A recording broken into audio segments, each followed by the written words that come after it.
আসসালামু আলাইকুম। আশা করি সবাই ভালো আছেন। তো আজকে দেখব যে আপনি কিভাবে কোনো একটা জবে এপ্লাই করতে পারেন এবং কভার লেটারটা কি ধরনের হওয়া উচিত। তো চলুন শুরু করি। তো আমি গত ভিডিওগুলোতে দেখাইছিলাম যে কোন জবগুলোতে আপনি এপ্লাই করবেন এবং কোন জবগুলোতে এপ্লাই করা ঠিক হবে না। তো আমি একটু দেখি যে আমি মোস্ট রিসেন্ট কোন জবগুলো আছে। যেমন এইটাতে একটা হচ্ছে ৩ মিনিট আগে পোস্ট করছে। তো আমি এই জবটা ওপেন করি। ওপেন করে আপনি এই জায়গাটাতে পড়লেন এবং আপনি এটা ভালো করে পড়লেন। পড়ে দেখলেন যে কয়টা কানেকশন লাগতেছে এবং আপনার কয়টা কানেকশন আছে আপনি চেক করলেন। চেক করার পর আপনি বাইরের প্রোফাইলটা দেখলেন। সবকিছু দেখার পরে আপনি হয়তো চাচ্ছেন যে এই জবটাতে আপনি এপ্লাই করবেন। তো এপ্লাই করবেন ভালো কথা, কিন্তু কিভাবে এপ্লাই করবেন? তাই না? তো চলেন আমরা এটাও দেখি যে কভার লেটার কিভাবে লেখা উচিত আরকি। যেমন এই জবটাতে কিন্তু আমি এপ্লাই করতে পারব না। দেখুন যে বাই কানেকশন টু এপ্লাই। তো আমরা জাস্ট কভার লেটারটা জেনারেট করা দেখি যে আপনি কিভাবে কভার লেটার জেনারেট করবেন। তো আপনি জাস্ট এই জিনিসটা কপি করেন। আপনি রিকোয়ারমেন্টটা কপি করলেন। আপনি পড়ছেন, আপনি ভালো করে পড়ছেন। পড়ার পর আপনি কভার লেটারটা কপি করলেন। মানে জব প্রপোজাল এটা কপি করলেন। করে আপনি ChatGPT র কাছে যান। ঠিক আছে? তো আমি মোটামুটি দেখাইছি যে ChatGPT কিভাবে ব্যবহার করা উচিত। তো এখানে আপনি জব পোস্টটা করলেন। করে আপনি এই জায়গাটাতে লেখেন যে, "can you please write a cover letter for this job proposal into Upwork।" ঠিক আছে? আপনি জাস্ট এইটা জাস্ট লিখলেন একে যে, "can you please write a cover letter for this job proposal into Upwork।"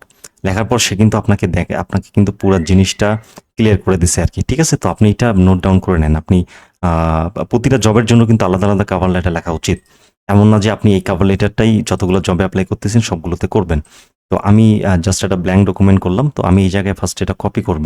তাহলে ডিয়ার ক্লায়েন্ট লাইন যা আছে কপি করেন। এখানে আপনি জাস্ট এটা পেস্ট করে দেন। ঠিক আছে? এটা পেস্ট করে দিলেন। এখন এইটাতে দেখেন যে ডিয়ার ক্লায়েন্ট নেম। তো আপনি তো ক্লায়েন্টের নাম-টাম কিছু জানেন না, তাই না? তাহলে আপনি এখানে লেখেন যে হ্যালো, হাউ আর ইউ? প্রশ্ন করলেন যে তারপর লিখলেন যে হোপ ইউ আর ওয়েল। ঠিক আছে? তো আপনি এই মেসেজটুকু লিখলেন যে hello, how are you? Hope you are well. এরপর সে কিন্তু আপনাকে পুরা জিনিসটা বর্ণনা করে দিছে এবং আপনি কি রিলেটেড সার্ভিস দিচ্ছেন সেটা কিন্তু এই জায়গাটাতে বলা আছে। তো আপনার কাজ হলো যে আপনি এটা ভালো করে একটু পড়েন। পড়ে চেক করে দেখেন যে কোনো জায়গায় কোনো কিছু মিস্টেক আছে কিনা। তো ওভারঅল যা লেখা আছে তা বেস্ট লেখা আছে। এরপরে যে ওয়ার্ম রিগার্ডস, এখানে আপনি আপনার নামটা লেখেন যে আলিফ রিয়াদ রুদ্র, বা আপনার যে নাম সেই নামটা আপনি লিখলেন। তো কথা হচ্ছে যে এখানে কিন্তু আপনার যে পোর্টফোলিও লিঙ্ক, এই লিঙ্কগুলো কিন্তু শেয়ার করা যাবে না। যদি আপনি শেয়ার করেন তাহলে দেখবেন যে Upwork আপনাকে রেস্ট্রিক্ট করে দিছে। তো আপনি জাস্ট এইটাই কপি করেন। এই লেখাটা কপি করেন, করে আপনি Upwork এ আসেন। তো এখানে আপনাদের তখন কানেকশনে লেখা থাকবে যে এপ্লাই দিস জব। আপনি যখন এপ্লাই ক্লিক করবেন তখন সেখানে আপনার অপশন পাবেন যে আপনি এপ্লাই করার এই মেসেজটা দেওয়ার একটা বক্স পাবেন। তো ওই বক্সে আপনি যে মেসেজটা জাস্ট পেস্ট করে দেবেন। ঠিক আছে?